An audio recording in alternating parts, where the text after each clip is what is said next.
اور جو مصیبت تم پر دونوں جماعتوں کے مقابلے کے دن واقع ہوئی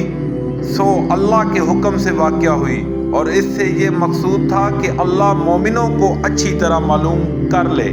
اور منافقوں کو بھی معلوم کر لے۔ اور جب ان سے کہا گیا کہ آؤ اللہ کے راستے میں جنگ کرو یا کافروں کے حملوں کو روکو، تو کہنے لگے کہ اگر ہم کو لڑائی کی خبر ہوتی تو ہم ضرور تمہارے ساتھ رہتے۔ یہ اس دن ایمان کی نسبت کفر سے زیادہ قریب تھے۔ منہ سے وہ باتیں کہتے ہیں جو ان کے دل میں نہیں ہیں، اور جو کچھ یہ چھپاتے ہیں اللہ اس سے خوب واقف ہے۔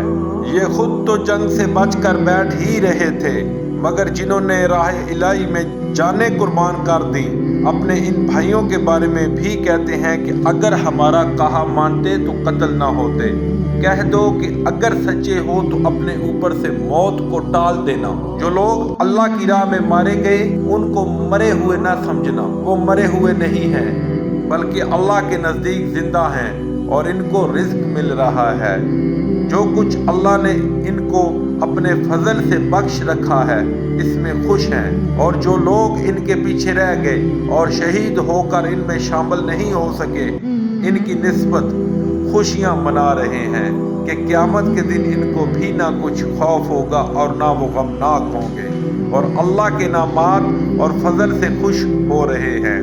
اور اس سے کہ اللہ مومنوں کا اجر ضائع نہیں کرتا۔ اور جنہوں نے باوجود زخم کھانے کے اللہ اور رسول اللہ صلی اللہ علیہ وسلم کے حکم کو قبول کیا، اور جو لوگ ان میں نیکوکار اور پرہیزگار ہیں ان کے لیے بڑا ثواب ہے۔ اور جب ان سے لوگوں نے آ کر بیان کیا کہ کفار نے تمہارے مقابلے کے لیے لشکر کثیر جمع کیا ہے تو ان سے ڈرو، تو ان کا ایمان اور تازہ ہو گیا اور کہنے لگے